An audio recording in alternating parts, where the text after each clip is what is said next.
Komisi Pemberantasan Korupsi atau KPK mengungkap dugaan praktik korupsi yang berkaitan dengan penerimaan mahasiswa, baru melalui jalur mandiri di Universitas Jenderal Sudirman atau UNSUD.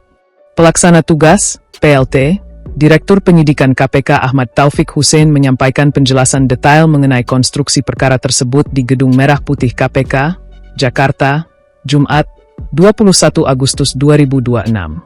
Ia menyebut para pelaku memungut biaya tambahan di luar uang kuliah tunggal, UKT, dan iuran pengembangan institusi, IP, yang berlaku resmi untuk kampus tersebut.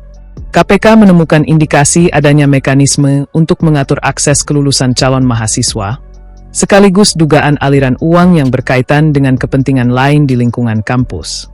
Pengungkapan tersebut merupakan bagian dari operasi tangkap tangan yang dilakukan KPK dan menyeret Rektor UNSUD Ahmad Sodik bersama 5 pihak lainnya. Dalam perkara ini, KPK menduga terdapat praktik suap dalam proses penerimaan mahasiswa baru. Namun yang membuat kasus tersebut semakin menarik adalah modus yang digunakan. KPK mengungkap adanya pola transaksi berlapis atau layering untuk menyamarkan aliran uang. Dengan pola tersebut, uang tidak serta-merta bergerak langsung dari pihak yang berkepentingan kepada pihak yang diduga menerima.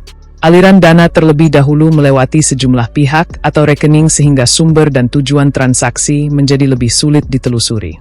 Modus semacam ini membuat perkara tidak berhenti pada dugaan suap penerimaan mahasiswa baru.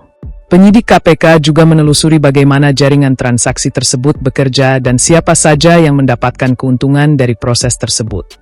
Penerimaan mahasiswa melalui jalur mandiri pada dasarnya merupakan salah satu mekanisme resmi yang digunakan perguruan tinggi untuk menerima mahasiswa.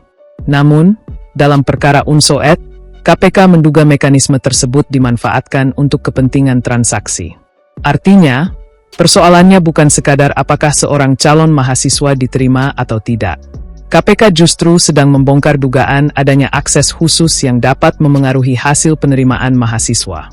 Jika dugaan tersebut terbukti, maka proses yang seharusnya berbasis seleksi dapat berubah menjadi ruang transaksi. Calon mahasiswa atau pihak yang berkepentingan diduga dapat memperoleh akses melalui pembayaran tertentu. Inilah yang kemudian menjadi salah satu fokus penyidikan KPK.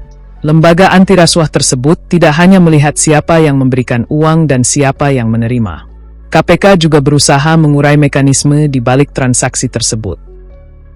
Seperti diberitakan, ada 14 orang yang diciduk KPK, termasuk rektor dan 2 wakilnya. KPK pun telah menetapkan 6 orang tersangka dalam kasus dugaan korupsi penerimaan mahasiswa baru jalur mandiri. Menariknya, dari 6 tersangka tersebut, KPK turut menjerat Dian Mulia Wardhana alias Kating, figur publik yang masyarakat kenal sebagai drummer grup musik Supernova asal Purwokerto. Dalam struktur kampus, Dian memegang posisi sebagai staf khusus Wakil Rektor 3 UNSUD. Ia bersama 5 orang lainnya, termasuk Rektor UNSUD Ahmad Sodik, harus mendekam di tahanan setelah penyidik KPK menemukan bukti kuat terkait praktik kotor pemerasan dan gratifikasi. Keterlibatan Dian alias Kating terpusat pada klaster pertama kasus rasuah ini. Pada Agustus 2026, Wakil Rektor 3 UNSOED Norman Ari Prayoga, atas sepengetahuan Rektor Ahmad Sodik, menugaskan Dian dan satu pihak swasta bernama Adi Wiharto sebagai perantara. Mereka berdua meminta uang sebesar 650 juta rupiah kepada orang tua calon mahasiswa baru yang mengincar kursi di Fakultas Kedokteran. Orang tua korban pada akhirnya memenuhi permintaan dana tersebut. Namun, nasib nahas justru menimpa sang anak karena pihak kampus menyatakan ia tidak lulus seleksi mahasiswa baru. Merasa tertipu, orang tua korban langsung menagih pengembalian uang secara utuh kepada Dian dan Adi. Sayangnya, 2 perantara ini ternyata sudah menghabiskan uang ratusan juta tersebut untuk keperluan pribadi mereka.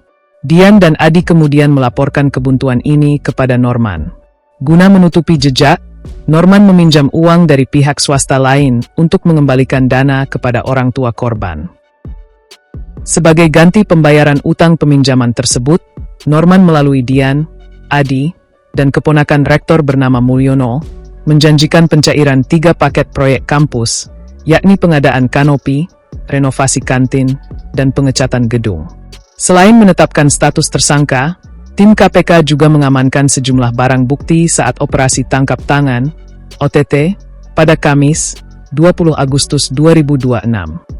KPK menyita uang tunai senilai Rp665 juta dan saldo rekening sebesar Rp99 juta dari para pelaku. KPK kini menahan Dian sang drummer bersama 5 tersangka lainnya di Rumah Tahanan Negara, Rutan, Cabang Gedung Merah Putih KPK. Mereka akan menjalani masa penahanan selama 20 hari pertama terhitung sejak 21 Agustus hingga 9 September 2026 untuk keperluan penyidikan lebih lanjut. Perkembangan ini membuat kasus Unsut menjadi lebih luas. Sebab, jika penerimaan mahasiswa dan proyek kampus ternyata berada dalam satu rangkaian kepentingan, maka perkara tersebut berpotensi memperlihatkan bagaimana posisi dan kewenangan di lingkungan perguruan tinggi dapat digunakan untuk kepentingan tertentu. KPK kini memiliki pekerjaan untuk memisahkan setiap dugaan transaksi tersebut. Mana yang berkaitan dengan penerimaan mahasiswa? Mana yang berkaitan dengan proyek?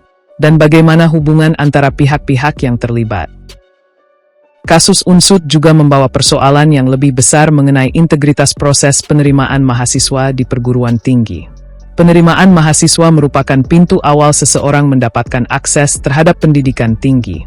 Karena itu, proses seleksi semestinya memberikan kesempatan berdasarkan mekanisme yang telah ditetapkan. Ketika muncul dugaan bahwa akses tersebut dapat diperoleh melalui transaksi, persoalannya tidak lagi sebatas pelanggaran hukum. Kepercayaan publik terhadap institusi pendidikan juga ikut dipertaruhkan. Terlebih, perguruan tinggi merupakan lembaga yang seharusnya menjadi salah satu benteng integritas dan meritokrasi. Kasus ini menunjukkan bahwa kewenangan yang besar dalam menentukan penerimaan mahasiswa juga dapat menjadi titik rawan apabila tidak disertai pengawasan yang kuat. KPK kini masih terus mendalami perkara tersebut, termasuk mengurai dugaan aliran dana, pihak-pihak yang terlibat, serta kemungkinan adanya transaksi lain di luar penerimaan mahasiswa. Publik pun masih menunggu sejauh mana penyidikan akan berkembang.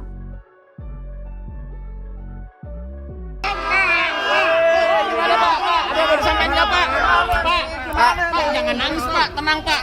Pak, ayo Pak, komentarin Pak. Dikit Pak. Pak Rektor. Pak Rektor. Aduh, Pak Rektor.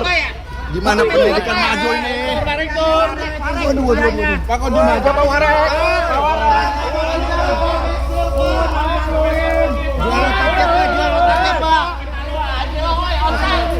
Jualan Pak. Dijual taknya Pak.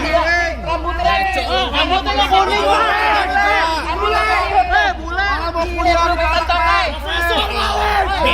Rambut lo kan mihun, woi. Dosen kok korup Pak. Woi Rektor, lu dari orok begitu ya? Woi jadi dokter abal-abal, woi. Dasar cah gembong.